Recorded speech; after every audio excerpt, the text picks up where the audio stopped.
Baik, selamat malam sekali lagi saya ucapkan kepada semuanya. Saya lihat sudah banyak di antara kita sudah bergabung. Mungkin masih ada beberapa yang sedang dalam proses ya, sedang dalam proses bergabung.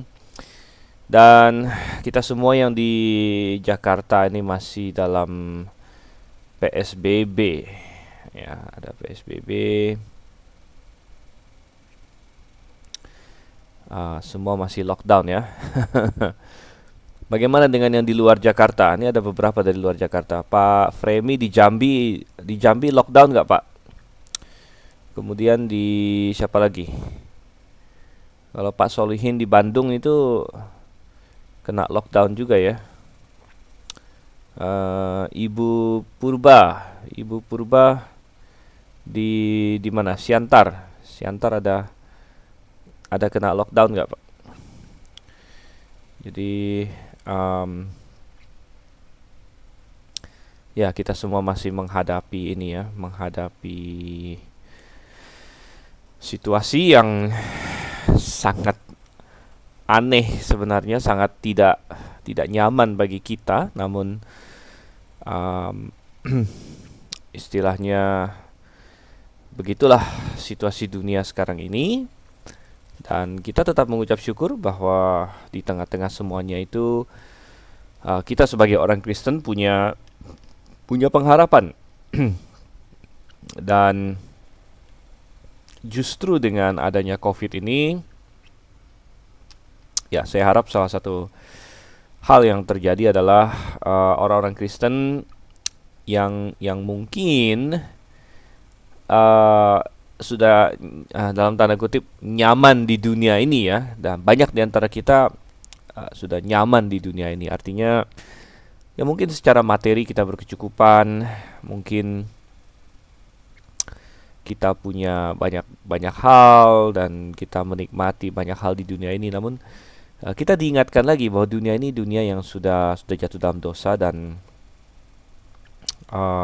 memicu kita untuk menanti-nantikan dunia yang baru. Ya, ternyata Ibu Purba di Siantar belum ini ya, belum di lockdown. Oke, puji Tuhan, gitu ya. Jadi uh, selama masih bisa bergerak bebas, ya. Oke, jadi kita akan memulai. Ini adalah kelas terakhir. Ini adalah kelas terakhir pertemuan ke-15 dan kita sudah sampai di halaman 7 di diktat kita ini.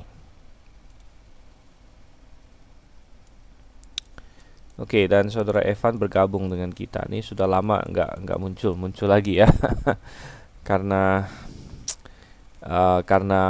lockdown jadi semuanya online ya.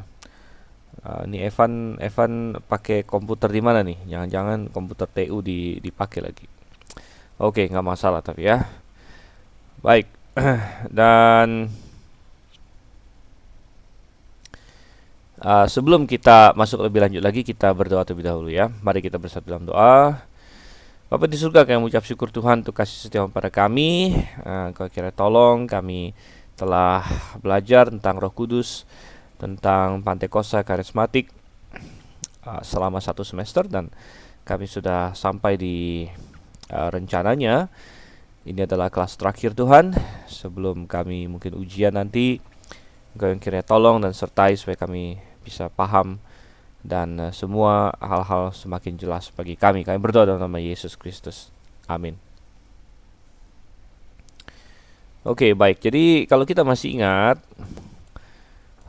kita sedang belajar dan sudah belajar tentang sejarah ya, sejarah. Tapi sambil kita belajar sejarahnya, kita juga sudah membahas berbagai kesalahan yang muncul. Jadi itu bukan murni kita belajar sejarah, tapi kita belajar sejarah sekaligus penyimpangan-penyimpangan yang terjadi. Misalnya di awal-awal dari gerakan Pantekosta yang dimulai oleh Charles Parham, kemudian William Seymour dan lain sebagainya, mereka sangat menekankan baptisan Roh Kudus, ya, yang mereka anggap sebagai pengalaman kedua atau berkat kedua, dan itu backgroundnya adalah gerakan holiness, dan mereka sangat menekankan ada bahasa lidah, dan kita sudah habiskan satu kelas minimal, lebih bahkan, untuk membahas tentang bahasa lidah. Dan akhirnya itu kan terjadi di awal dari abad ke-20, ya, awal dari abad 20, dan dari situ muncul berbagai denominasi yang dikenal sebagai denominasi Pantekosta. Misalnya yang paling terkenal adalah Assemblies of God. Kalau di Indonesia akhirnya menjadi Sidang Jemaat Allah, Gereja Sidang Jemaat Allah, GSJA. Itu adalah gereja atau denominasi Pantekosta terbesar di seluruh dunia. Oke, dan macam-macam teologi muncul di situ. Ada teologi yang disebut Jesus only, ada teologi latter rain atau hujan akhir dan sebagainya. Itu semua bermunculan. Dan akhirnya bermunculan juga para yang mereka sebut sebagai penyembuh-penyembuh, ya, miracle worker dari kelompok Pantekosta karismatik. Nah, sebenarnya itu semua adalah Pantekosta. Jadi apa beda Pantekosta dengan karismatik? Nah, ini kita mau bahas sedikit di sini, ya. Di mana kita masuk di poin 6 kita dalam sejarah, yaitu munculnya yang disebut sebagai gerakan karismatik.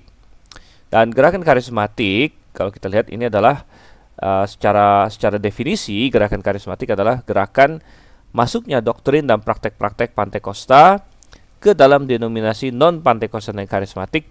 Dan ini terjadi pada tahun 50 atau 60-an begitu, ya, sekitar tahun 60-an lah begitu.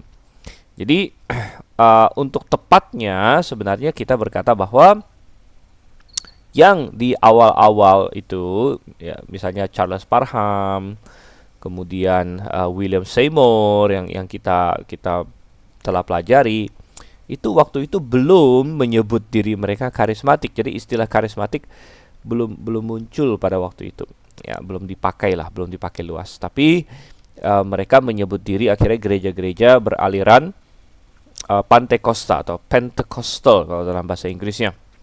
Ya, jadi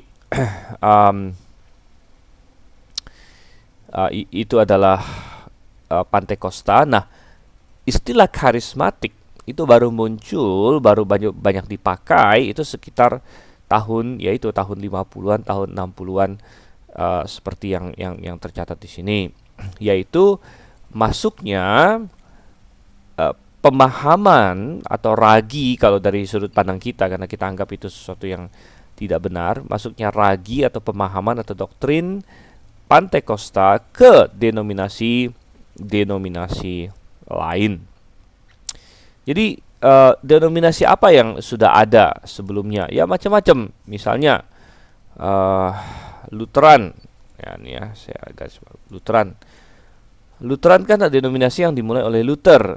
Jadi itu dimulai di Jerman, akhirnya menjadi denominasi beraliran Lutheran. Kalau misalnya hari ini yang agak-agak mirip yang Lutheran, ya misalnya HKBP, misalnya begitu, ya, Lutheran.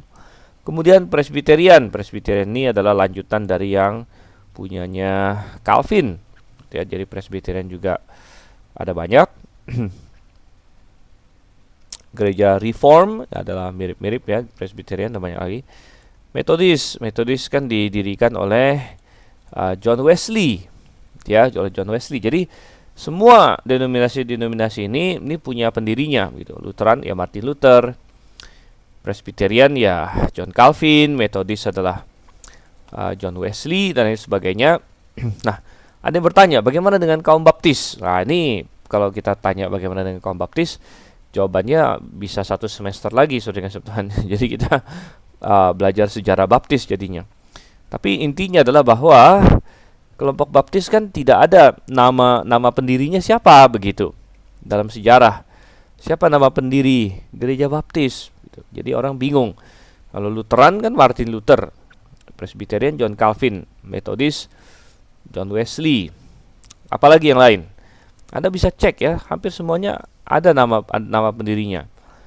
Balai Keselamatan itu William Booth misalnya.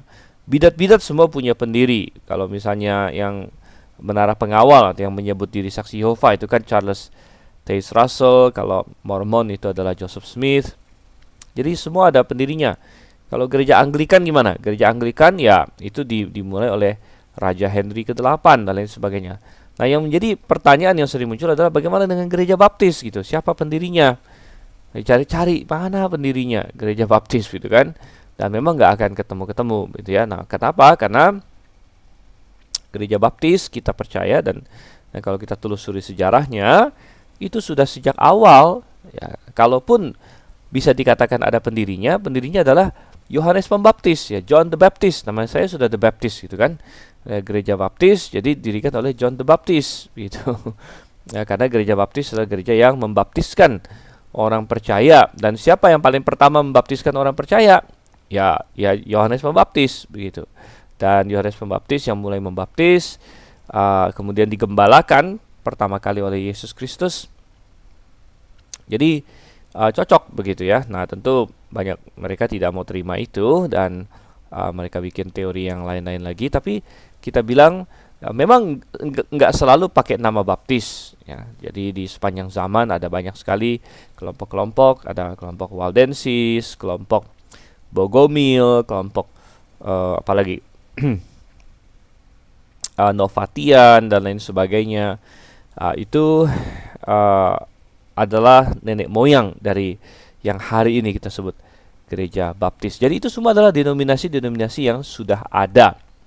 Nah, ketika muncul si William Seymour yang Jalan Azusa itu, akhirnya muncul denominasi baru, yaitu denominasi yang disebut sebagai Pentakosta dengan denominasi mereka masing-masing ya. Karena dalam Pentakosta sendiri akhirnya seperti kita lihat ada terpecah menjadi beberapa, tapi semua disebut denominasi Pentakosta. Dan awalnya semua denominasi yang lain ini, Lutheran, Presbyterian, Metodis ini tidak setuju dengan Pentakosta, tidak setuju dengan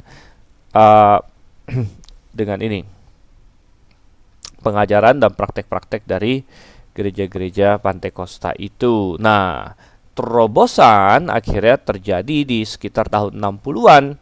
Di sekitar tahun 60-an mulai terbuka denominasi-denominasi ini, Lutheran, Presbyterian, Metodis dan sebagainya, mulai terbuka kepada pengalaman-pengalaman Pentakosta. Dan mulai terbukanya mereka akhirnya disebut sebagai gerakan karismatik. Karena kalau berdasarkan denominasi, mereka bukan denominasi Pentakosta, mereka kan punya denominasi masing-masing.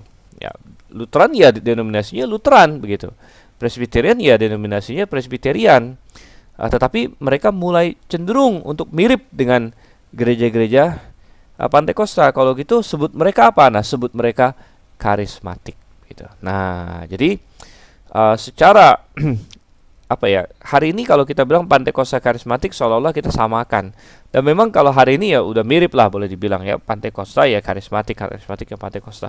Namun sebenarnya secara historis kedua istilah ini agak sedikit berbeda. Pentakosta berbicara mengenai denominasi ya. Jadi Pentakosta itu denominasi yang ya, kalau kita lihat sejarahnya dimulai oleh Charles Parham, William Seymour dan sebagainya, mendirikan gereja-gereja yang memang aliran Pentakosta. Gereja Sidang Jemaat Allah dan lain sebagainya. Tetapi kalau karismatik itu sebenarnya bukan nama denominasi, tapi karismatik adalah nama gerakan. Nah, makanya disebut gerakan karismatik, yaitu gerakan di mana gereja-gereja yang tadinya non Pentakosta mulai menerima doktrin-doktrin dan praktek-praktek dari gereja-gereja Pentakosta begitu.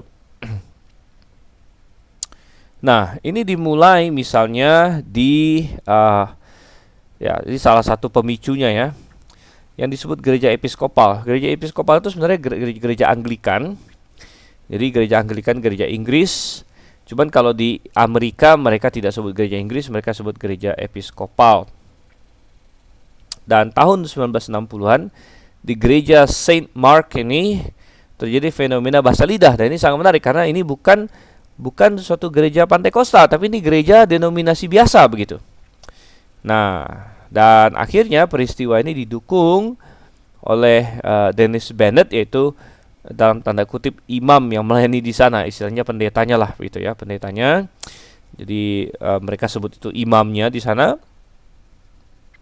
Dia dukung ada satu jemaatnya atau entah siapa pokoknya yang menunjukkan fenomena bahasa lidah, dan didukung oleh pendetanya, oleh si Bennett ini. Dan akhirnya karena Bennett mendukung, akhirnya Bennett bahkan terpaksa mengundurkan diri ya, karena denominasinya kan tidak setuju dengan praktek Pantekosta waktu itu ya. Waktu itu dia setuju, terpaksa mengundurkan diri. Tapi fenomena ini menjalar ke berbagai denominasi lain. Akhirnya mulai bermunculan, ada orang Presbyterian yang berbahasa lidah, ada orang Metodis yang berbahasa lidah, ada orang Lutheran yang berbahasa lidah, dan mulai diterima, kira-kira seperti itu ya pemahamannya. Oke, dan akhirnya ketika konsep dan pengajaran karismatik ini menyebar ke berbagai denominasi yang lain, akhirnya disebut karismatik. Nah, ini akhirnya menjadi ragi, dan lalu ada perkembangan lebih lanjut lagi. Nah, perkembangan lebih lanjut lagi ini adalah didirikannya Full Gospel Businessmen's Fellowship International, cukup panjang ya, disingkat FGBMFI. Biasanya kita sebut singkatnya Full Gospel aja, Full Gospel Businessmen's Fellowship. Dan ini didirikan oleh satu orang namanya Demos Shakarian. Demos Shakarian tahun 51. Nah, Demos Shakarian memang adalah seorang Pantekosta, dan dia punya asosiasi erat dengan Oral Roberts, dan dia sempat berkonsultasi tentang ide mendirikan Full Gospel Businessmen Fellowship ini kepada Oral Roberts ya. Sebenarnya Shakarian tadinya adalah seorang pengusaha susu begitu, dan akhirnya dia membentuk ya Full Gospel, dan Full Gospel ini sangat sukses sekali untuk menyebarkan dan mengkamiri ya, kekristenan dengan pengajaran-pengajaran karismatik, karena memang didirikan atas dasar filosofi karismatik begitu. Jadi misalnya nih ya, kita lanjutkan. Full Gospel Businessmen Fellowship International mempromosikan pengalaman dan filosofi karismatik tanpa mengenal batas denominasi. Dan yang sangat ideal atau sangat licik lah boleh kita bilang, atau sangat pintar adalah bahwa Full Gospel ini tidak menyatakan dirinya sebagai gereja. Jadi ini bukan gereja, tapi sekedar persekutuan aja katanya, Full Gospel Businessmen Fellowship. Oleh karena itu mereka mengklaim bahwa mereka adalah non-denominasi ya, tapi non-denominasi ya sebenarnya sih tetap ada pengajarannya begitu. Nah, pengajarannya apa begitu kan? Dan pintarnya mereka adalah mereka merekrut pengusaha-pengusaha Kristen gitu. Makanya Full Gospel Businessmen, dan banyak pengusaha Kristen yang di sana juga bukan hanya sekedar untuk kayak persekutuan, tapi membangun relasi, akhirnya menjadi tempat cari teman, cari koneksi ya, mungkin dapat klien dan lain sebagainya, jadi saling kenal ya. Jadi akhirnya ada banyak keuntungan jasmani juga yang ditawarkan melalui Full Gospel Businessmen Fellowship ini. Dan kita melihat di sini mereka punya ini ya, pengakuan iman yang sangat tidak jelas, itu sangat longgar sekali. Misalnya tentang keselamatan, ya pengakuan iman mereka hanya berkata kami percaya dalam keselamatan pribadi orang beriman melalui darah Kristus. Ini kan pernyataan yang belum jelas sebenarnya. Ya, tidak ada ngomong soal dosa, misalnya tidak ada ngomong soal perlu diselamatkan atau Yesus perlu mati di kayu salib karena menanggung dosa kita. Jadi itu semua tidak disebut ya, karena tujuan dari Full Gospel ini adalah untuk menjangkau sebanyak mungkin orang. Oleh karena itu dia tidak akan membuat suatu pernyataan iman yang terlalu menggigit lah begitu, atau terlalu sempit ya. Dan pengakuan iman mereka juga percaya bahwa kesembuhan ada dalam penebusan. Wah, jadi ini mirip dengan semua yang lain yang berkata bahwa kalau kamu sudah ditebus, kamu sudah pasti sembuh begitu. Padahal pendirinya Demos sendiri yang nggak bisa menyembuhkan diri sendiri karena dia pernah kena stroke tahun 84. Nah, mereka juga percaya bahwa baptisan Roh Kudus disertai bahasa-bahasa lain yang mereka sebut bahasa roh atau bahasa lidah, bahwa semua karunia di 1 Korintus 12 masih ada hingga hari ini. Oke, Demos Shakarian sendiri sudah meninggal tahun 93, dan kemudian Full Gospel Businessman dilanjutkan oleh anaknya yang disebut Richard Shakarian. Dan tadi belum lama saya barusan mengecek bahwa ternyata sudah ada update ya. Tahun 2018 Full Gospel Businessman sekarang diketuai oleh seorang yang saya sendiri terus terang tidak begitu kenal, tapi ada di website mereka, yaitu Mario Garcia Olvera. Dan ini rupanya adalah seorang Meksiko. Dan di Indonesia juga ada, bahkan yang ketua Indonesianya siapa ya, ada di websitenya, saya lupa catat lagi. Dan yang Indonesia akhirnya menjadi semacam wakil ketuanya begitu. Nah, jadi Full Gospel Businessman Fellowship ya sangat berpengaruh sekali, karena diiming-imingi bukan gereja ya, ketemunya biasa bukan hari Minggu tapi mungkin hari Jumat lah, hari Sabtu lah mereka ketemu. Kemudian masing-masing daerah ada kayak charternya, kemudian ada ketuanya atau presiden charter dan lain seterusnya. Dan yang mereka lakukan adalah menyebarkan paham-paham karismatik di situ. Walaupun ya Full Gospel katanya dia undang dari mana aja begitu. Jadi ya, tapi itu gado-gado akhirnya. Gado-gado akhirnya bikin kacau. Tidak ada suatu kepastian doktrin begitu. Oke, kemudian Notre Dame University. Nah, ini terjadi lagi tahun Maret 67. 9 orang Katolik dari Universitas Notre Dame. Universitas Notre Dame ini mungkin di Paris ya, karena ada katedral Notre Dame yang nggak berapa lama lalu kan sempat kebakaran itu. Mendekati Ray Buller, seorang Pentakosta dan presiden chapter dari Full Gospel itu.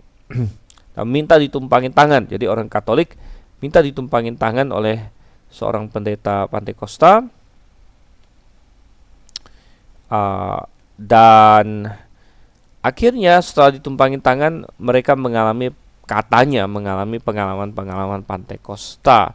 Dan dari situlah mulai terpercik suatu gerakan, yaitu Katolik karismatik, sudah nggak sebutan ya, Katolik karismatik. Bahkan tahun 74 diadakan konferensi Katolik karismatik, 30.000 orang hadir. 30.000 orang hadir. Jadi ya akhirnya Katolik ada yang karismatik juga begitu. Dulu saya masih ingat waktu saya kuliah kedokteran,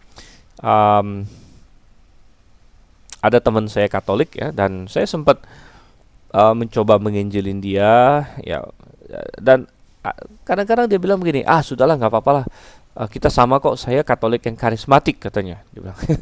Jadi dia pikir itu akan menenangkan saya. Dalam hati saya berpikir, aduh kacau sekali. Jadi kesalahannya 2 kali lipat, udah Katolik karismatik lagi begitu ya.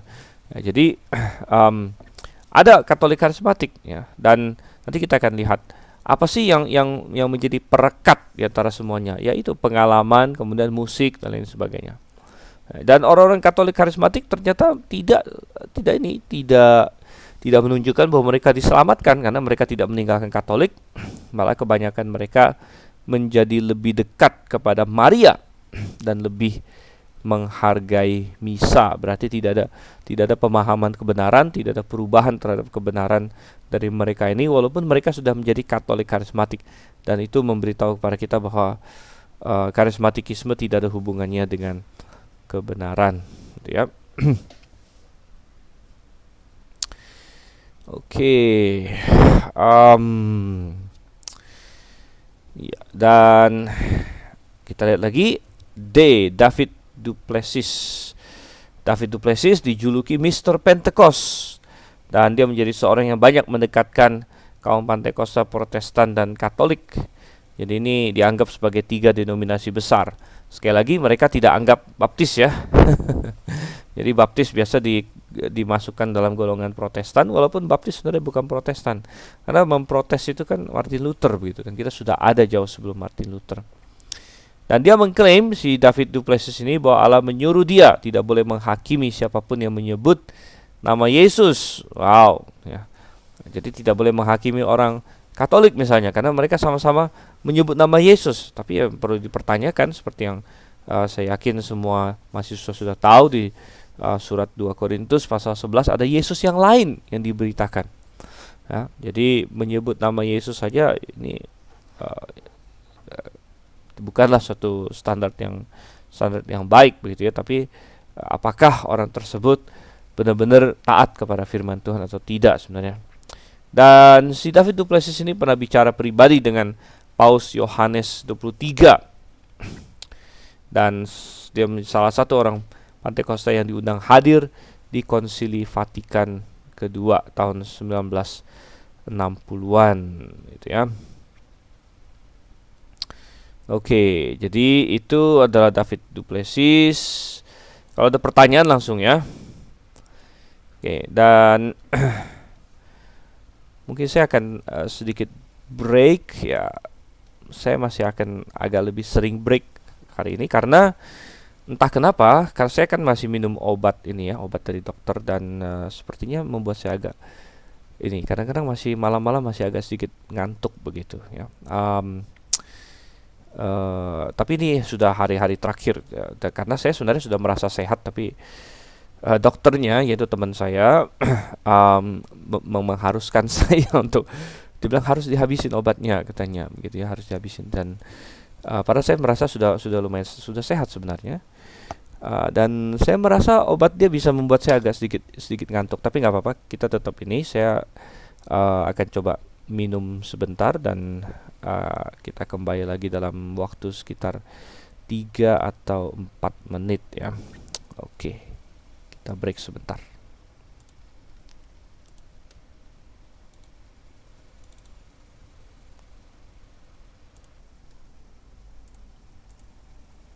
Oke, baik, dan kita kembali lagi.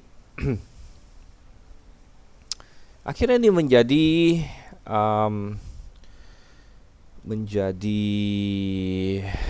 kelanjutan dari gerakan karismatik, masuknya kelompok Katolik. Akhirnya ada Katolik karismatik, saudara kasih Tuhan. Dan Katolik karismatik jadi lucu. Jadi ada kelompok Pantekosta kan memang sudah jelas ya, kelompok Pantekosta jelas. Kemudian ada denominasi utama lainnya seperti Lutheran, Presbyterian, Metodis.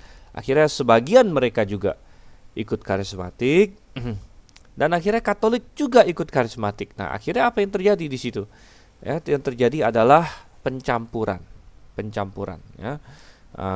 Dan kita lihat di sini poin E misalnya. Michael Harper. Dan tahun 79 Michael Harper menulis buku berjudul The Three Sisters. Mungkin ini mesti tambah S ya, kalau nggak jadi salah. The Three Sisters. Dan The Three Sisters, tiga saudara perempuan istilahnya. Dan maksud dia apa? Maksud dia menulis buku ini adalah untuk mendukung persatuan ekumene di antara ketiganya. Dan ketiga yang dia maksud ini adalah apa? Pantekosta, Protestan, dan Katolik. Jadi dia anggap ini 3 cabang besar kekristenan waktu itu. Ada Pantekosta, ada Protestan, ada Katolik. Jadi dan 3 ini adalah saudara menurut mereka. Dan harus bersatu begitu, harus bersatu. Dan yang menjadi titik berat dari pengajaran si Harper ini, Harper berkata bahwa persatuan karismatik bukan didasarkan kepada doktrin yang sama, tapi pada pengalaman yang sama. Oke. Sebentar, suaranya hilang di Pak Ori. Bagaimana dengan yang lain? Coba saya cek. Di saya nggak ada masalah sepertinya ya. Oke, baik. Jadi dan ini adalah suatu pengakuan yang luar biasa bahwa persatuan mereka didasarkan bukan pada doktrin, bukan pada kebenaran berarti, tapi pada pengalaman yang sama. Yaitu pengalaman apa? Yaitu pengalaman bahasa lidah, pengalaman berjatuh-jatuhan dan lain sebagainya. Dan akhirnya ini menjadi atau gerakan karismatik ini menjadi oli yang melancarkan ekumene ya, karena sebenarnya kalau kita perhatikan Pantekosta, Protestan, Katolik ini kan doktrinnya beda-beda, apalagi Protestan dengan Katolik.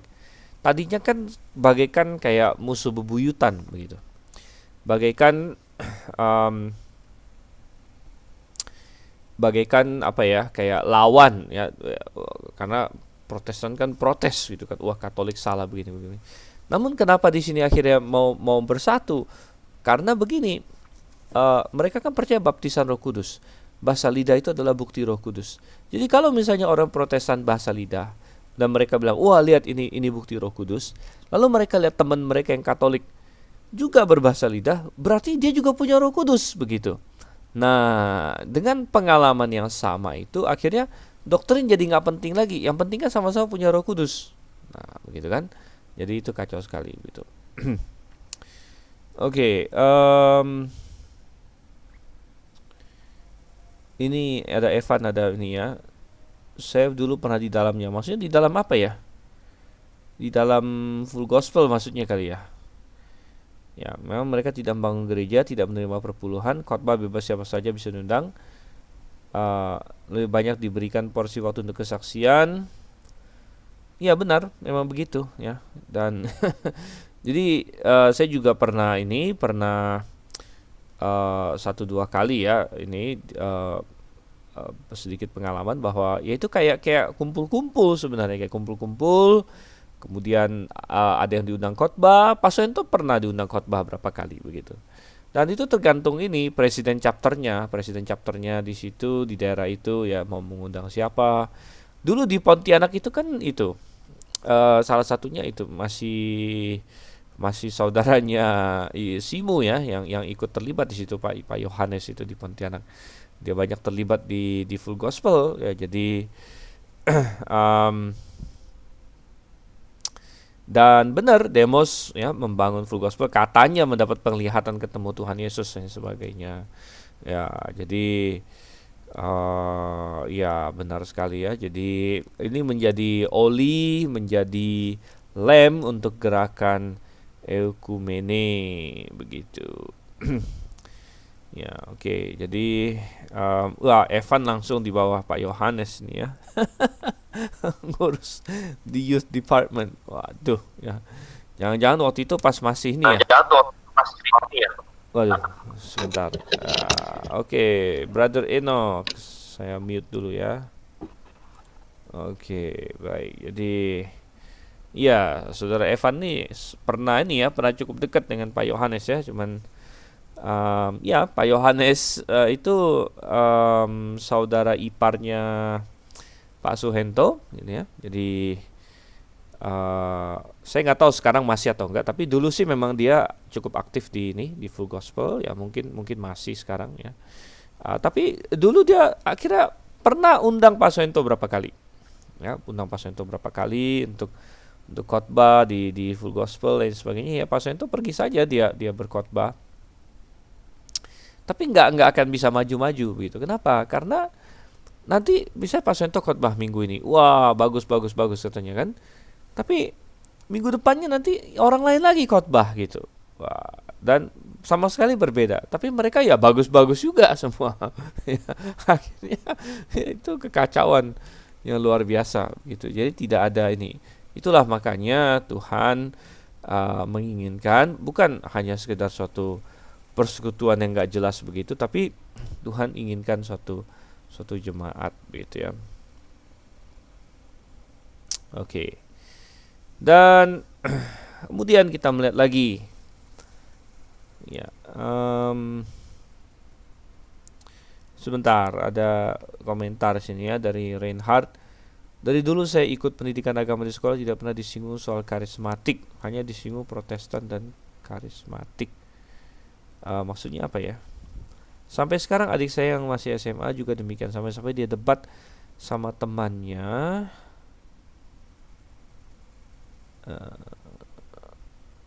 Oke, maksudnya tidak pernah disinggung soal karismatik, hanya disinggung Protestan dan Katolik, maksudnya gitu ya. Ya, sampai sekarang adik saya yang masih SMA juga demikian, sampai dia debat sama temennya dan ngotot kalau semua Kristen yang bukan Katolik ya Protestan. Ya, karena di Indonesia dibatasin begitu. Nah, apakah ini sengaja oleh penyusun kurikulum pendidikan Kristen demi mendukung gerakan persatuan? Sebenarnya ini adalah efek tidak langsung karena Indonesia ini agak lucu ya, di mana katanya ada kebebasan beragama, tapi pada kenyataannya agamanya harus disetujui oleh negara begitu. Jadi kalau nggak disetujui oleh negara, kamu nggak bisa punya agama itu. Kan lucu gitu kan? Berarti kan tidak bebas sebenarnya. Dan agama yang diakui di Indonesia itu kan hanya beberapa begitu. Dulu 5 ya, belakangan ditambah jadi berapa? 6 apa 7 saya lupa ya. Dulu kan apa? Kristen, Katolik, Islam, Buddha, Hindu begitu. Nah, belakangan akhirnya ditambah Konghucu sama Tao kalau nggak salah ya, pokoknya sudah ada ditambah. Namun kan aneh begitu, aneh di mana sebenarnya masih banyak agama di dunia ini, gitu. Masih banyak agama di dunia ini. Yahudi Indonesia mana mau akui gitu ya, karena Indonesia malah anti Yahudi gitu kan. Kemudian ada macam-macam lah, ada Shinto, ada Zoroastrian. Jadi sebenarnya di Indonesia ini bebas beragama atau tidak begitu kan. Dan barusan minggu lalu saya sempat diwawancara melalui Zoom oleh sekelompok mahasiswa, dan kebetulan ada sepupu saya di situ. Mereka satu kelompok di situ membuat riset tentang dan mewawancarai tokoh-tokoh agama. Akhirnya dia pilih saya. Jadi saya ditanya mengenai bagaimana tentang kebebasan beragama di Indonesia sih bang? Ya, kebebasan beragama ada sebagian, namun masih banyak hal yang perlu dibenahi sebenarnya di Indonesia ini mengenai kebebasan beragama begitu ya. Bukan berarti tidak ada sama sekali, adalah sampai tahap tertentu kebebasan di Indonesia ini.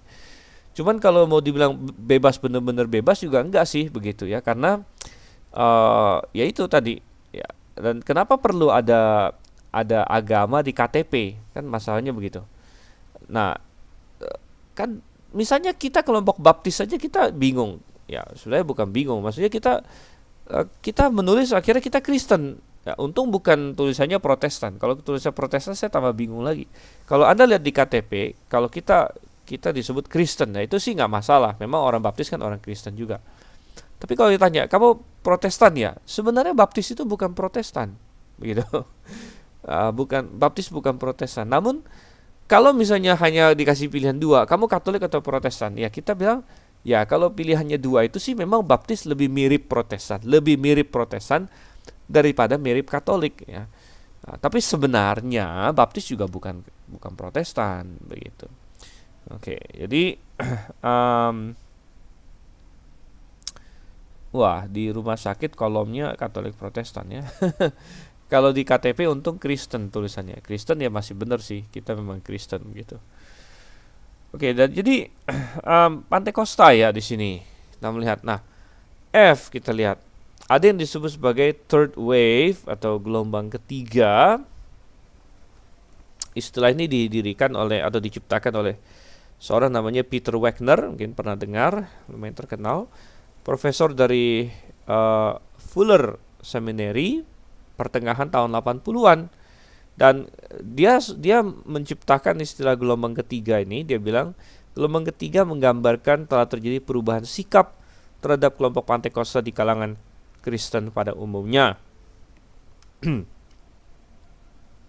Di awal abad 20 katanya orang Protestan rata-rata melihat gerakan Pantekosta sebagai sesuatu yang sesat. Jadi ini awal abad 20 kan 1900-an, zamannya si Parham, si William Seymour.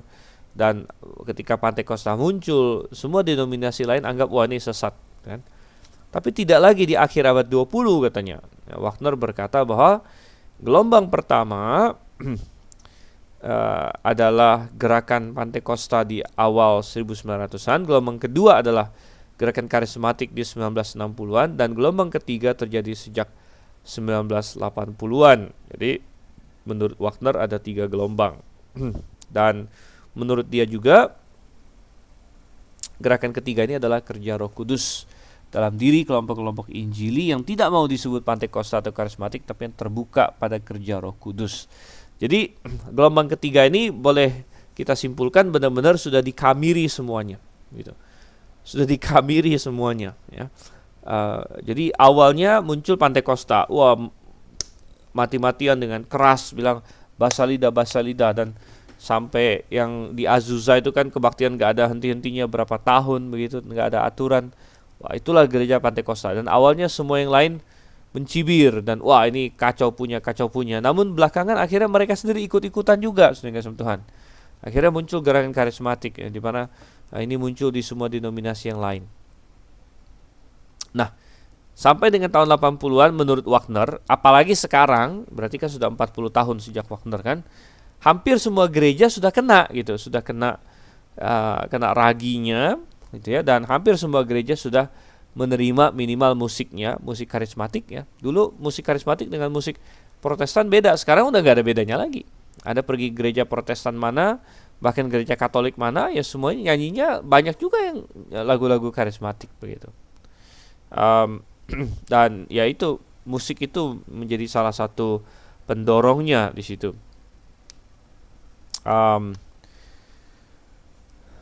Kita lihat di sini ya.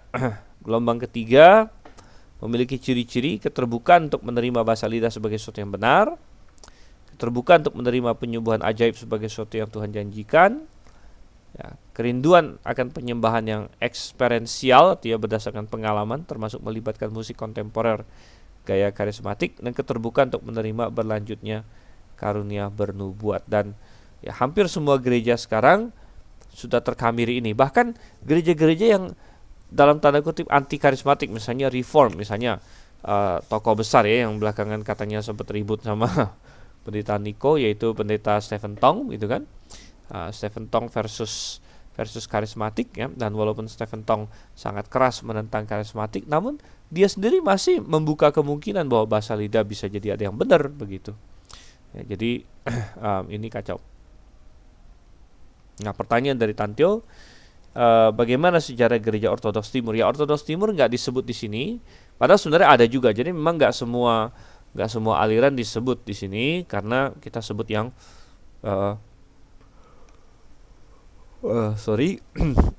kita sebut yang utama-utama saja. Gereja Ortodoks Timur ya. Nah, sekarang mereka juga mengklaim mereka lah yang dari awal katanya. Jadi itu mereka klaim.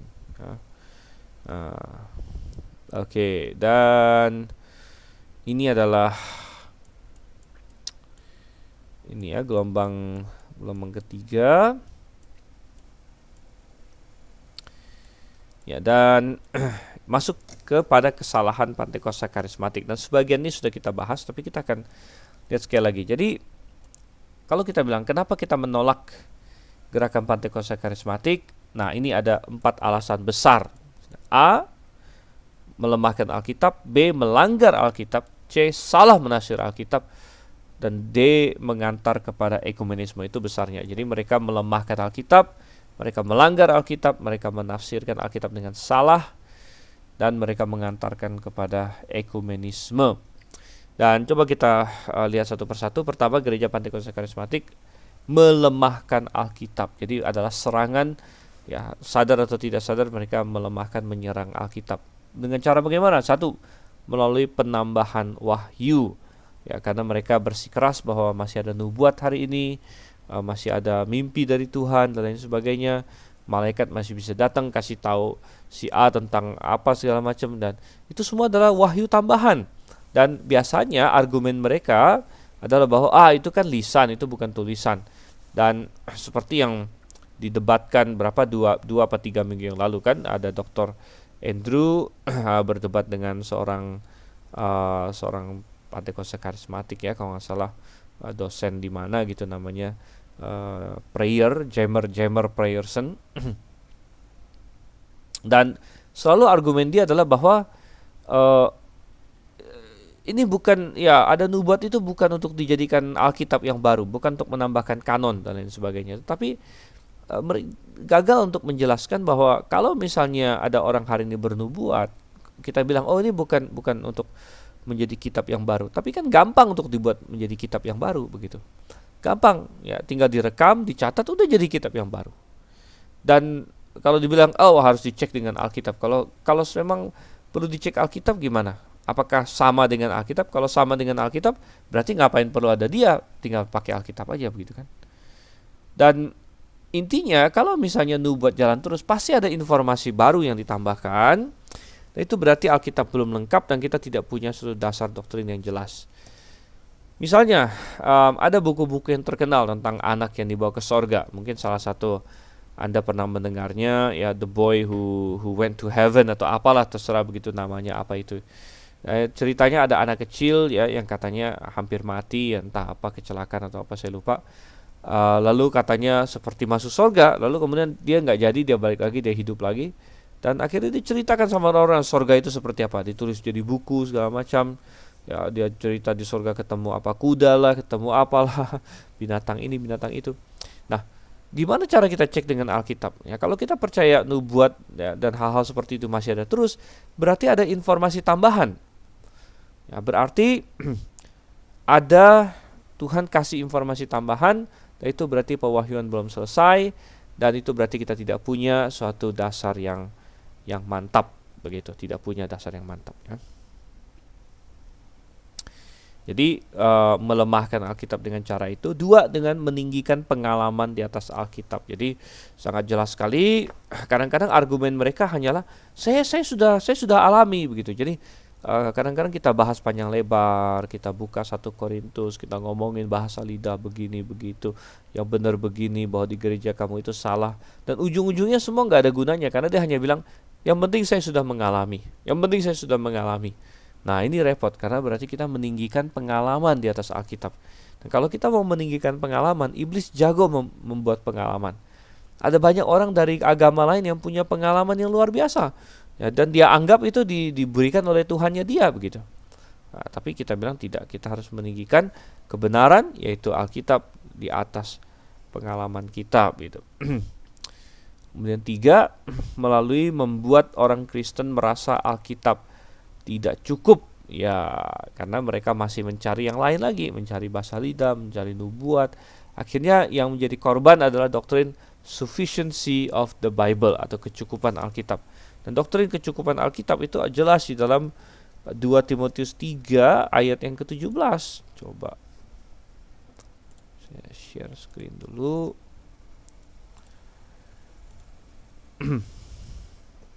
Misalnya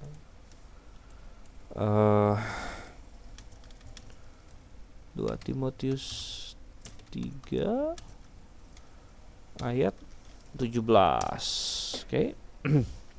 Atau dari ayat 16 di mana dikatakan segala tulisan diilhamkan Allah memang bermanfaat untuk mengajar, untuk menyatakan kesalahan, untuk memperbaiki kelakuan, dan untuk mendidik orang dalam kebenaran. Dengan demikian tiap-tiap manusia kepunyaan Allah diperlengkapi untuk setiap perbuatan baik. Jadi perhatikan nih ya, tiap-tiap manusia kepunyaan Allah diperlengkapi untuk setiap perbuatan baik ya. Jadi dengan cara apa? Dengan cara tulisan yang diilhamkan Allah. Jadi setiap perbuatan baik ya. Perhatikan kata setiap di sini, setiap perbuatan baik.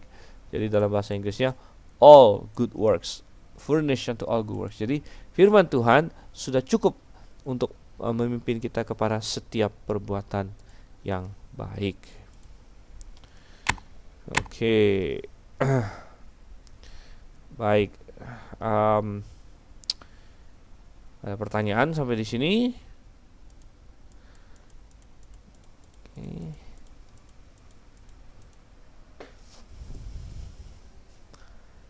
Dan saya lihat ada beberapa saudara kita keluar masuk yang mungkin karena internet yang bermasalah.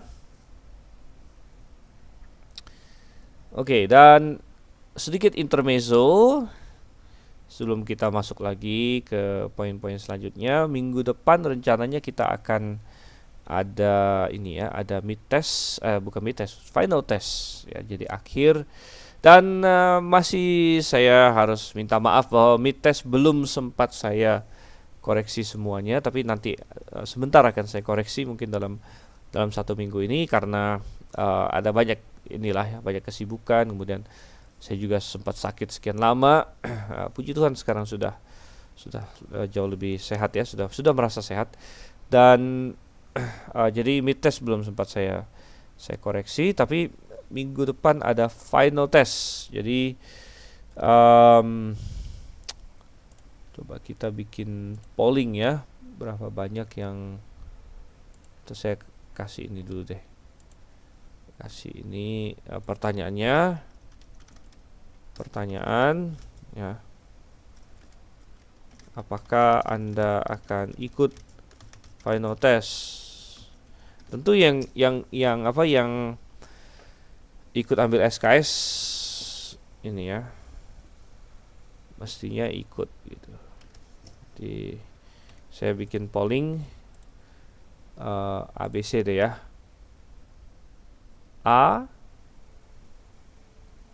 Salah, saya belum kasih pilihannya. A ya, ikut. B tidak ikut final test karena mungkin Anda hanya pendengar saja. Atau C, belum tahu, masih bingung. Oke, jadi apakah Anda ikut final test? Dan ada sedikit polling bagi Anda untuk ini ya, spesial, ada sedikit gambaran berapa banyak orang yang akan ikut final test. Oke.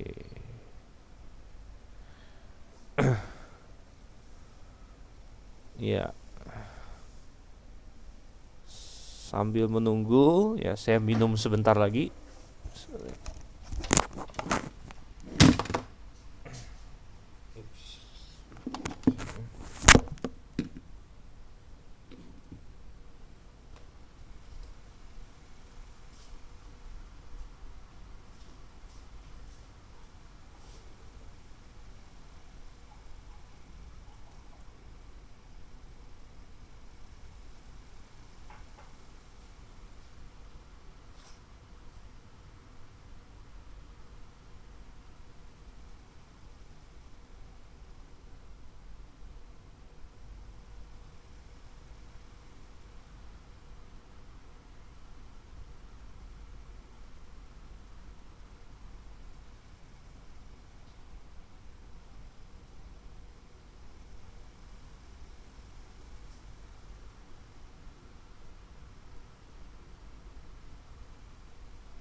Oke, dan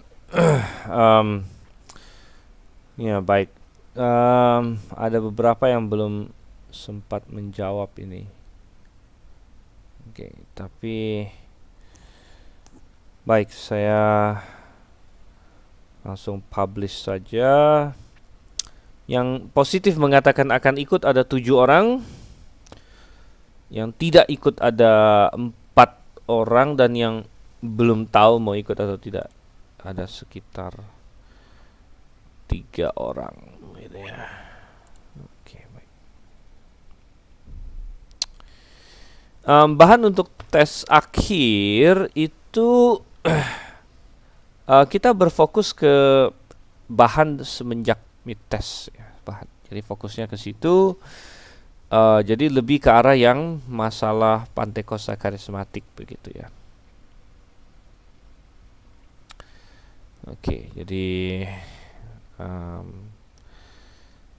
demikian adanya.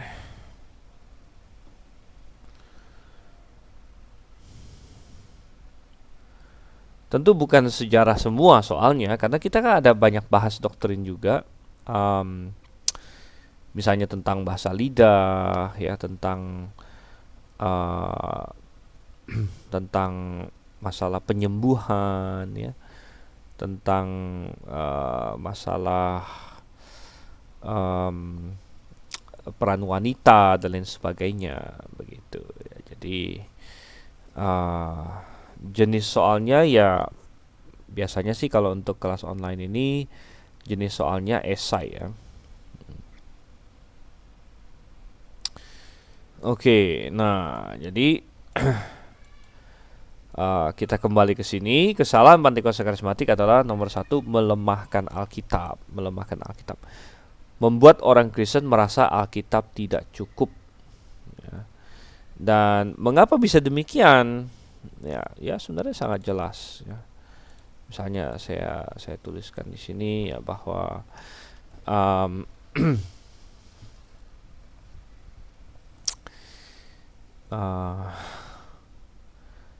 ya, karena istilahnya percaya adanya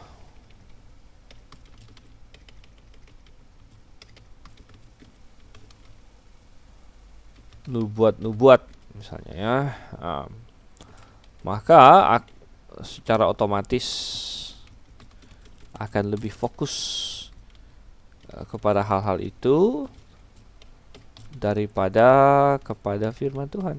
Nah, jadi kalau misalnya di gereja Anda tahu ada nabi, ya, menurut Anda ada nabi yang bernubuat, ya bernubuat A, bernubuat B,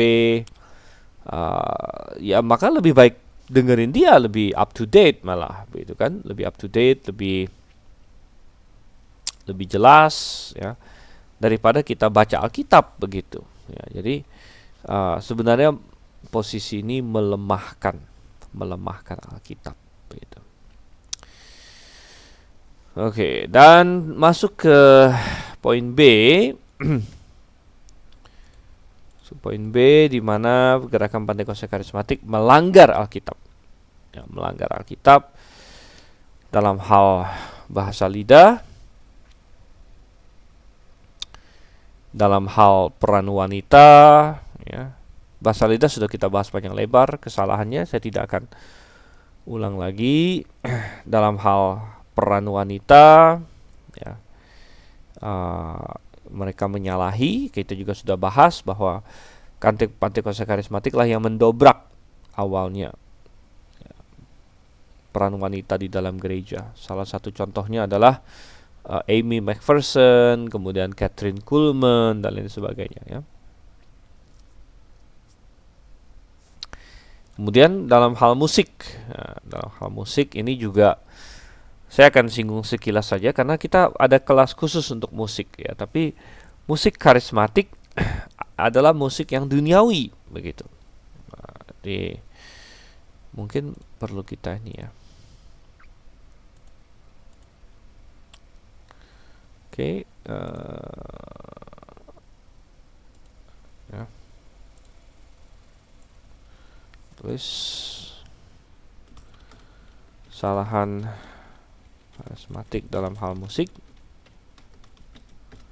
Ya, satu, memegang paham bahwa musik tidak memiliki nilai moral. Musik tidak memiliki nilai moral. Jadi ini adalah salah satu argumen utama mereka bahwa musik itu tidak bermoral. Jadi musik itu bisa dipakai untuk apa saja dan misalnya jadi saya masuk poin 2. Jadi ya musik dunia ya seperti rock and roll, apalagi ya country ya, jazz, blues, ya, bahkan rap, dan semua yang lain bisa dipakai untuk memuji Tuhan, ya.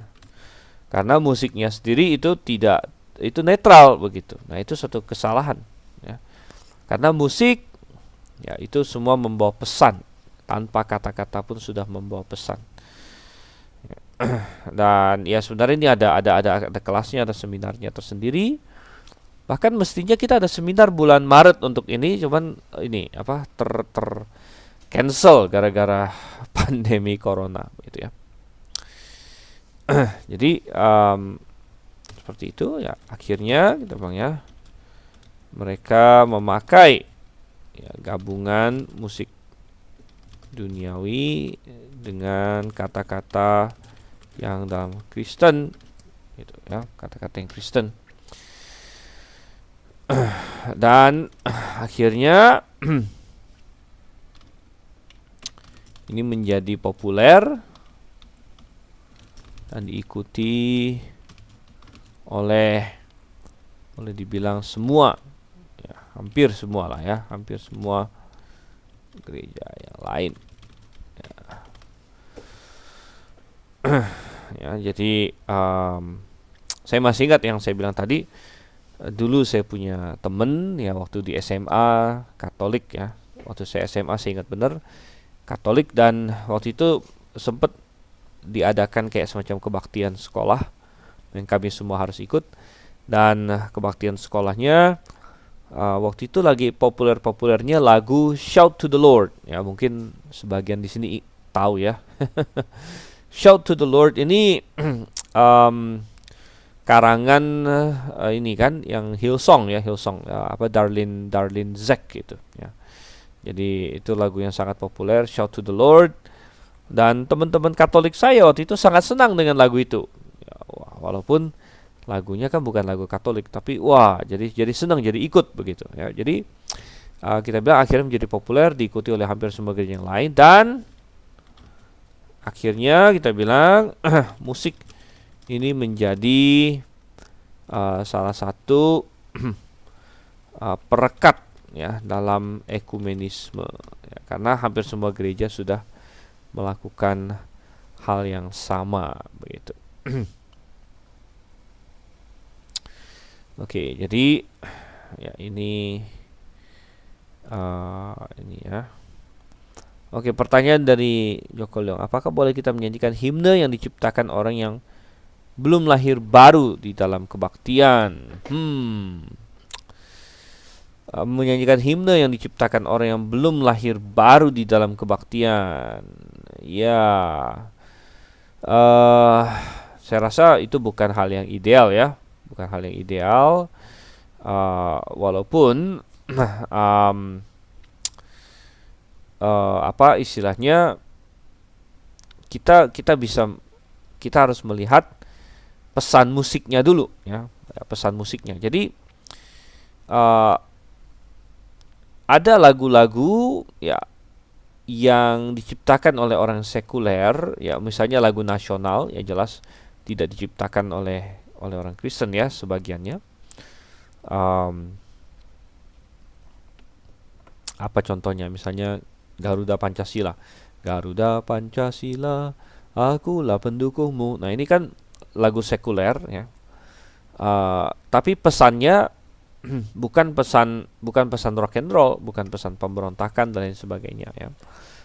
Jadi orang Kristen bisa saja sih nyanyi lagu-lagu seperti itu, walaupun kalau untuk gereja ya kita lebih selektif begitu ya. Jadi contohnya apa?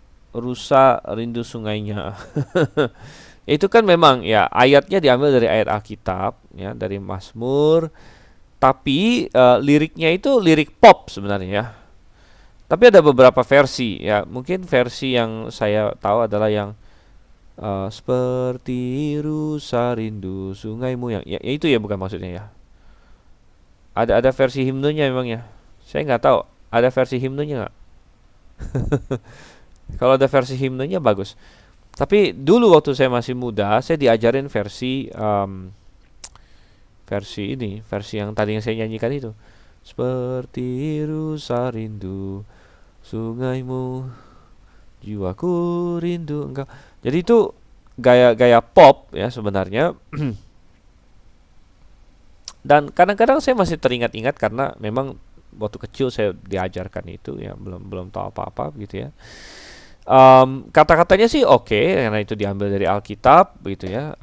Tapi kalau misalnya kita bisa padankan dengan musik yang lebih baik ya, itu jauh lebih baik begitu.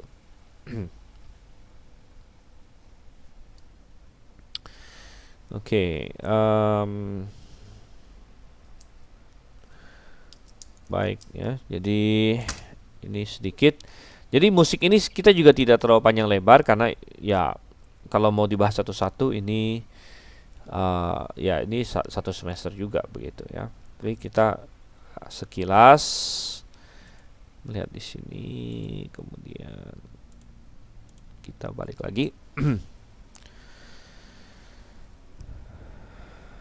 Oke, kemudian gerakan Pantekosta karismatik melanggar Alkitab dalam hal praktek-praktek kekacauan. Praktek-praktek kekacauan ini maksud apa ini? Ya. Oke, pertanyaan dari Pak Andi, bolehkah mendengarkan himne yang dinyanyikan kelompok seperti Mormon? Karena saya pernah di YouTube melihatnya. Ya, memang saya juga pernah. Dan Mormon kan dia banyak nyanyi himne-himne juga sebenarnya gitu ya. Ya kalau mendengarkan sih nggak masalah ya, nggak masalah saya rasa. Walaupun ya kita harus sadar dan hati-hati istilahnya begitu ya.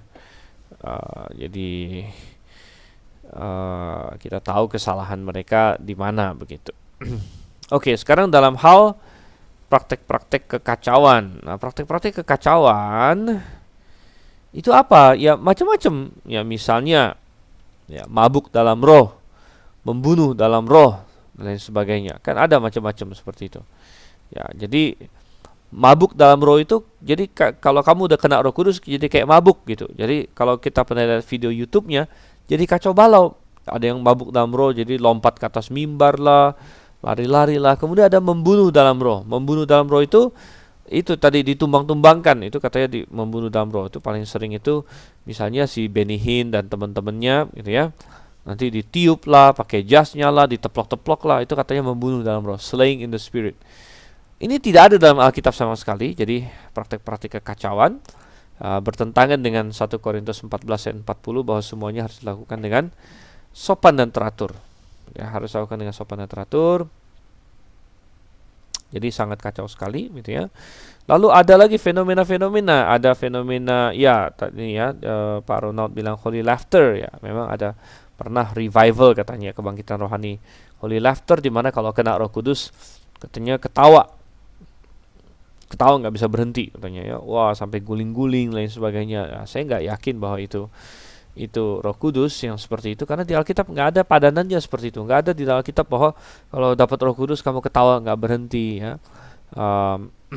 Macam-macam. Lalu ada fenomena yang kayak jadi binatang ya, jadi kena Roh Kudus jadi menggonggong seperti anjing lah, macam-macam. Jadi wah ini kita semua ini praktek-praktek kekacauan ya, praktek-praktek kekacauan jadi melanggar Alkitab dalam banyak hal gitu ya. Oke, kemudian C, gerakan Pantekosta salah menafsirkan Alkitab. Salah menafsirkan Alkitab tentang kuasa-kuasa kerasulan dan ini sudah kita singgung juga bahwa mereka ingin memiliki kuasa seperti rasul hari ini. Mereka ingin punya karunia menyembuhkan, mereka ingin bisa bangkitin orang mati, bahkan ada yang sudah mati pun mereka doa-doakan dibangkitkan lagi ya, seperti Petrus Agung dan lain sebagainya. Ya, jadi mereka salah menafsirkan Alkitab. Oke, sorry. Saya benar-benar ini ya, kayak teler juga dikasih obat itu. Pertanyaan dari Bu Purba, berarti buku Humnoe kita semua lagunya diciptakan orang yang sudah lahir baru ya Pak?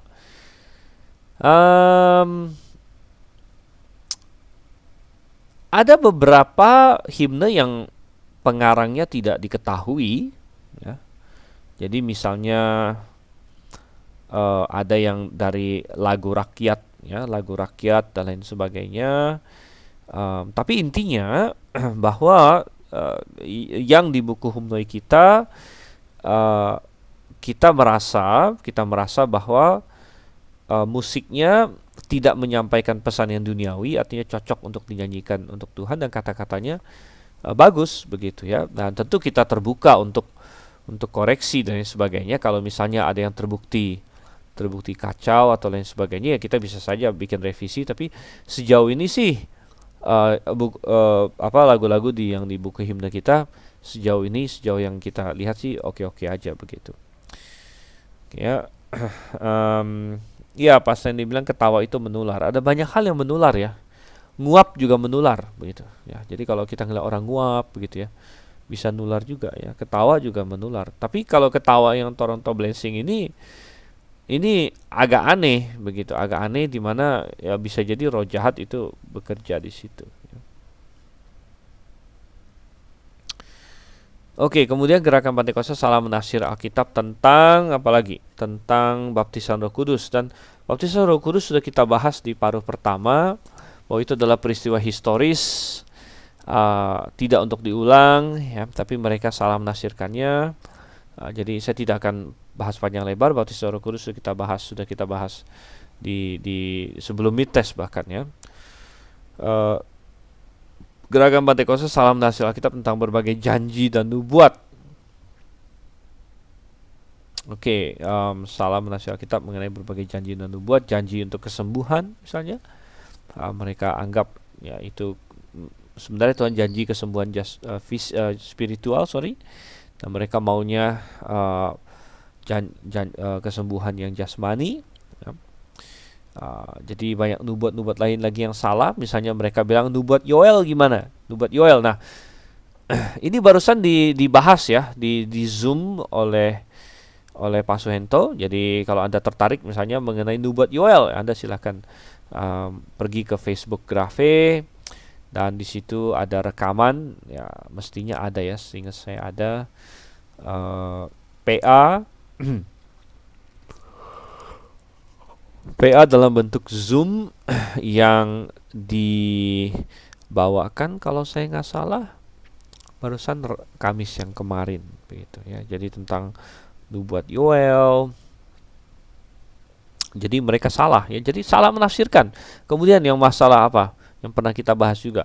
Hujan akhir, hujan awal lah, ya mereka salah menafsirkan semuanya gitu. Oke. Pak Sunario bertanya apa beda nubuat dengan wahyu? Ya, beda gitu ya. Wahyu itu kan Tuhan menyingkapkan diri, ya. Dan wahyu itu bisa banyak jenis. Wahyu lebih luas. Wahyu itu kan ada wahyu umum. Misalnya alam ciptaan ini termasuk wahyu umum. Tuhan menyatakan diri lewat alam ciptaan begitu. Wahyu itu, jadi wahyu itu lebih luas. Nah, nubuat itu lebih spesifik. Nubuat itu sudah pasti wahyu. Wahyu belum tentu nubuat. Nah, intinya gitulah ya. Jadi nubuat itu adalah Tuhan berbicara melalui seseorang. Ya, Tuhan kasih tahu orang itu ngomong sesuatu, orang itu ngomong sesuatu atas nama Tuhan. Nah, itu nubuat begitu. Nah, jadi bernubuat itu misalnya saya dapat pesan dari Tuhan, saya ngomong ini loh Tuhan ngomong begini. Nah, itu nubuat begitu. Jadi lebih spesifik. Sedangkan kalau wahyu itu macam-macam ya. Wahyu itu bisa berupa apa ya? Ya itu ada wahyu umum namanya ya. Kemudian ada ada wahyu zaman dulu ya, zaman Israel lempar undi. Nah, itu juga bisa wahyu ya. Jadi lebih luas lah begitu. Oke, dan kemudian D, terakhir gerakan Pantekosta karismatik mengantar kepada ekumenisme ya, dan benar salahnya ekumenisme. Nah, kalau Anda ingin tahu kesalahan ekumenisme, saya anjurkan Anda menonton kelas saya yang ini ya, kelas saya yang eksegesis kejadian yang terakhir. Nah, jadi itu semua sudah publik, ada di YouTube ya. Jadi waktu itu saya membahas Menara Babel, dan Menara Babel adalah persatuan yang melawan Tuhan ya, dan ekumenisme juga adalah persatuan yang melawan Tuhan sebenarnya. Dan di situ saya ada sedikit bahas mengenai salahnya ekumenisme apa, dan salah tafsir mereka misalnya tentang Yohanes pasal 17 itu yang paling sering mereka buka. Yohanes 17, Tuhan Yesus berdoa supaya kita menjadi satu, kita menjadi satu. Loh, aneh sekali. Nomor satu ini bukan perintah loh. Itu Tuhan Yesus doa sama Allah Bapa, jadikanlah mereka satu. Itu bukan perintah untuk kita bahwa kita harus menyatu-nyatukan diri, bukan. Dan kesatuan yang dimaksud adalah kesatuan rohani, bahwa setiap orang yang percaya kepada Yesus Kristus itu punya kesatuan karena sama-sama anak Allah begitu kan. Dan persatuan itu harusnya ada di dalam kebenaran. Tuhan bilang, kuduskanlah mereka dalam kebenaran, firman-Mu adalah kebenaran. Jadi Yohanes 17 tidak mendukung ekumenisme. Yohanes 17 berbicara mengenai persatuan rohani yang mengedepankan kebenaran, kebenaran firman Tuhan, begitu ya. Oke, jadi ada beberapa yang saya anjurkan Anda tonton, misalnya tentang Yoel, Anda tonton Zoom yang dibawakan oleh Pak Suhento. Kemudian mengenai ekumenisme, saya ada bahas sedikit waktu belajar tentang Menara Babel di Eksegesis Kejadian, itu ada di channel YouTube saya. Ya, dan oke, saya rasa saya tidak akan panjang lebar juga. Bagaimana, ada pertanyaan lebih lanjut sebelum ini ya, sebelum kita ini final test gitu. Dan sambil menunggu ada pertanyaan, saya akan sekali lagi mencoba mengusir kantuk saya dengan cara minum. Oke, sebentar.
Oke.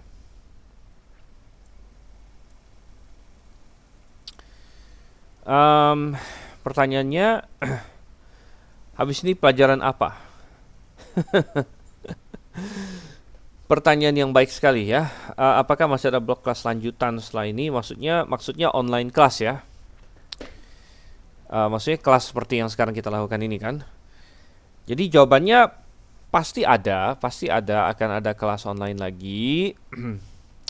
Tapi kita libur sebentar. Jadi kita libur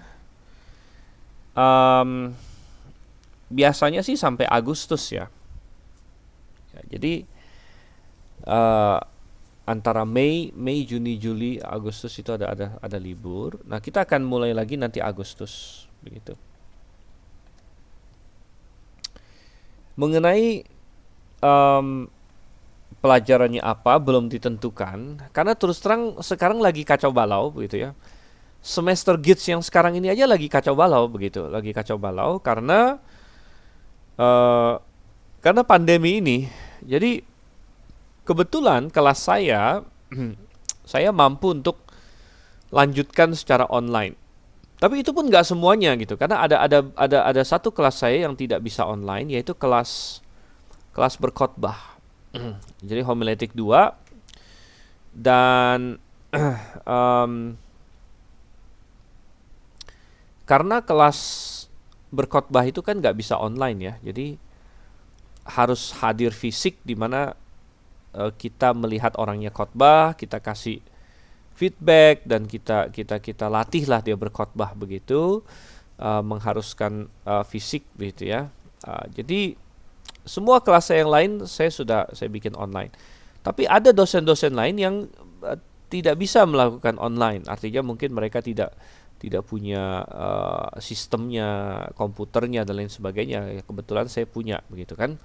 Jadi kelas GITS sendiri lagi agak kacau balau dan kita menunggu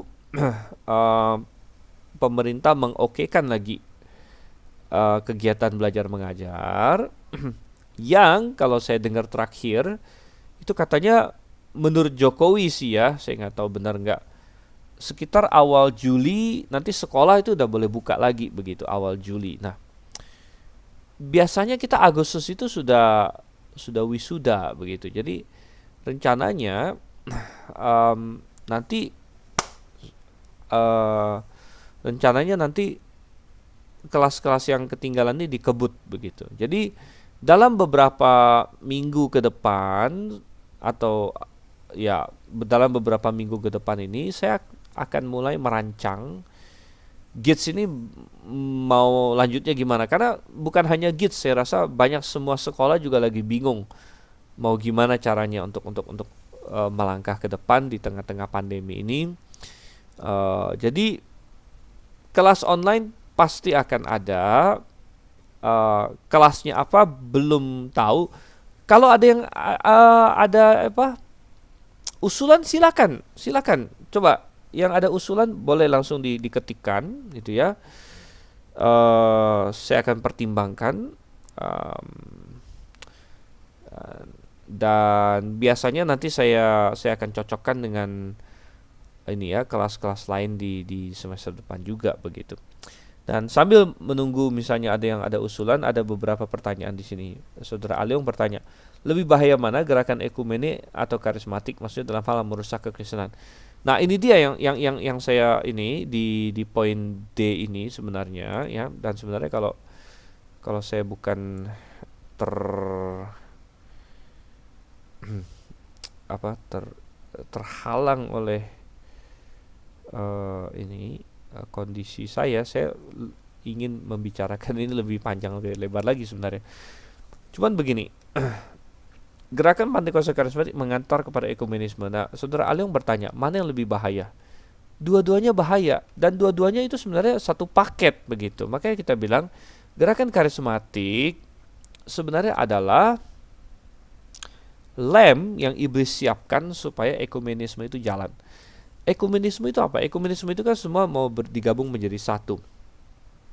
Nah, supaya semua mau digabung menjadi satu, kita harus melupakan perbedaan doktrinal. Kelompok mana yang bisa membuat orang melupakan doktrin? Kelompok karismatik. Mengapa?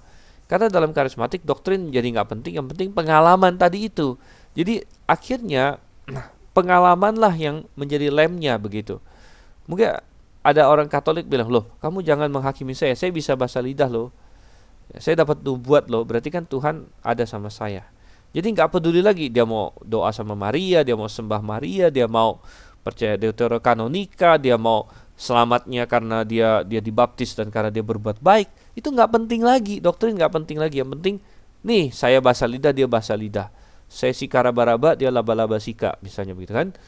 Jadi ya kita bilang bahwa akhirnya kacau balau, dan gerakan karismatik itulah lem yang akan memungkinkan ekumenisme untuk terjadi sebenarnya begitu ya, karena fokusnya pada pengalaman ya. Dan sekarang sudah kelihatan hampir semua gereja sudah kena gitu, sudah kena kepada karismatikisme, kena kepada ekumenisme. Yang mana yang lebih bahaya? Dua-duanya bahaya, Jadi sulit untuk mengatakan yang mana yang lebih bahaya gitu ya. Oke, dan lanjut lagi. Saudara Evan berkata, John MacArthur di bukunya satu bab terakhir, Strange Fire, kalau Anda sudah baca sangat bagus sekali, membahas tentang kelompok yang melawan karismatik menamakan diri Reform Charismatic atau Evangelical Continuous. Mereka tidak setuju dengan doktrin karismatik, namun percaya ada pewahyuan. Ya, boleh dijelaskan pendapat saya itu kompromi yang kacau gitu. Jadi mereka tidak percaya doktrin karismatik namun percaya ada pewahyuan. Itu aneh gitu, karena pewahyuan itulah doktrin karismatik sebenarnya gitu kan. Jadi kalau mereka tidak setuju dengan doktrin karismatik namun percaya ada pewahyuan, itu sama saja bohong begitu, gitu ya. Oke, usulan bahas satanologi, angelologi.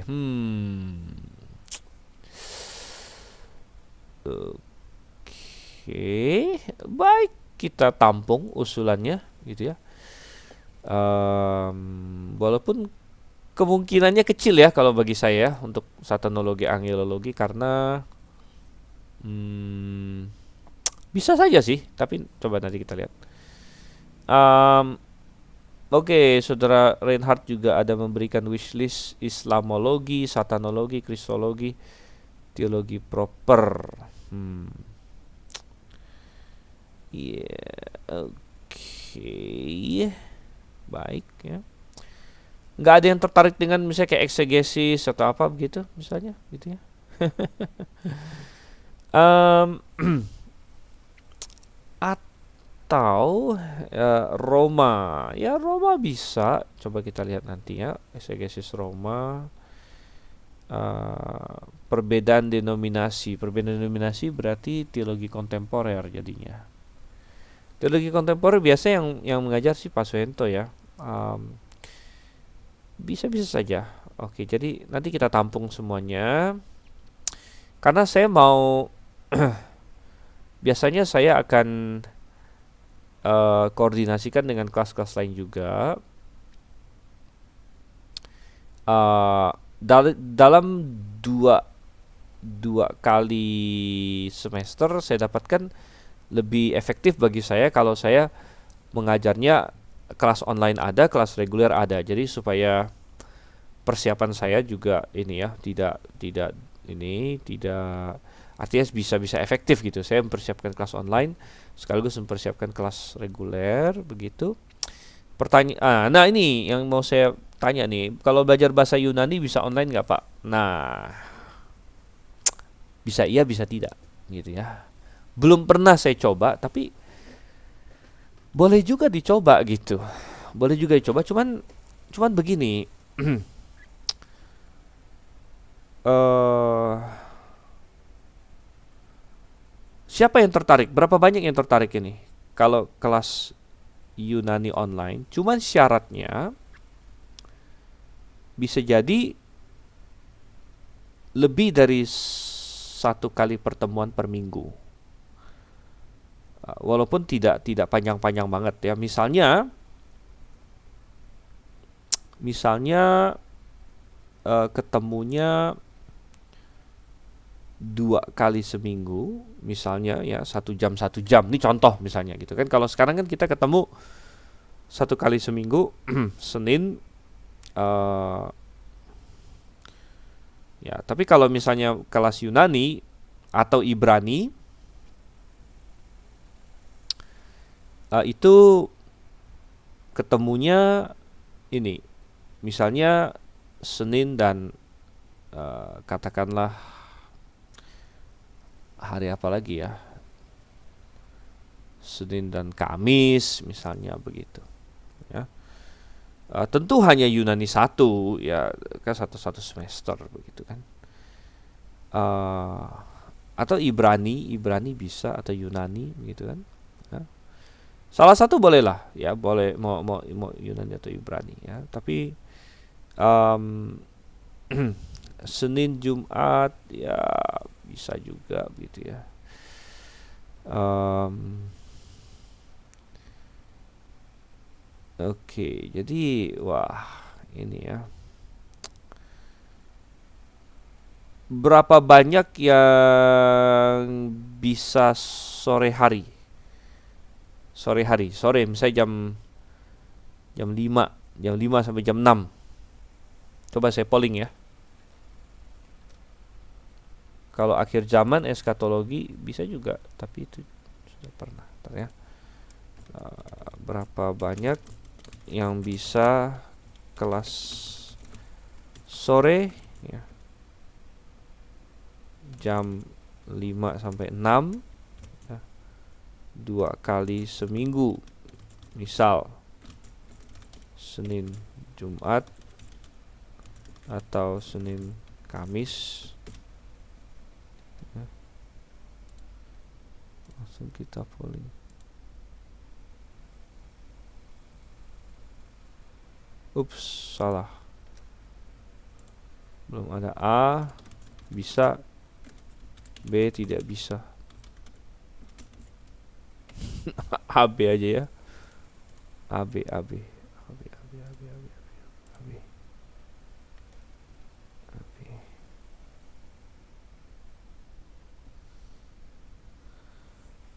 Hmm, lebih banyak nggak bisa. Oke, lebih banyak nggak bisa ya. Oke, jadi ya di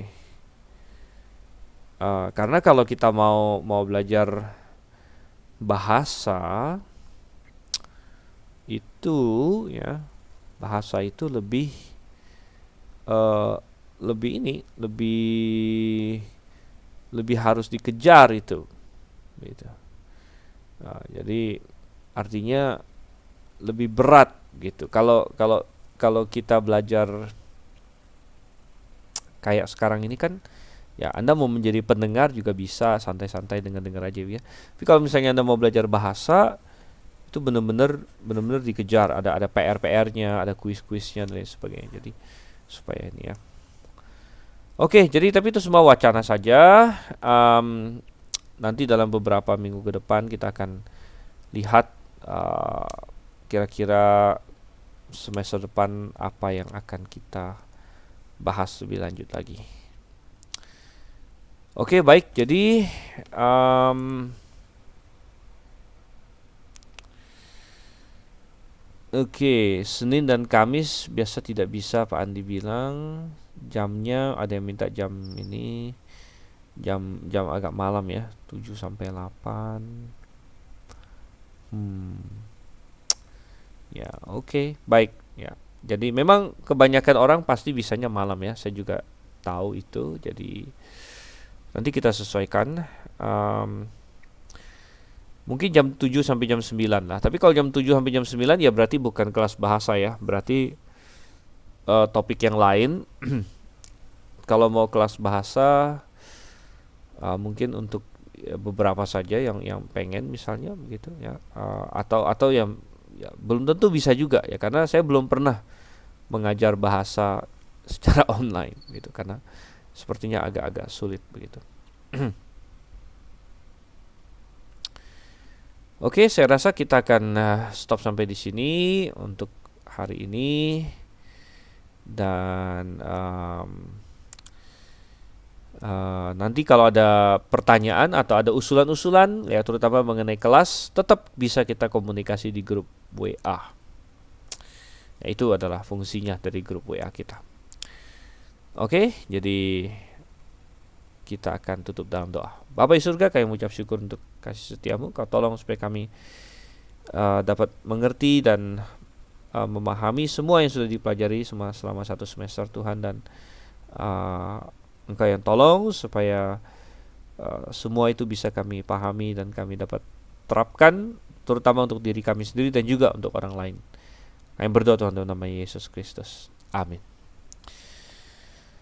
Oke, baik. Jadi sampai ketemu di kali berikutnya. Maranatha.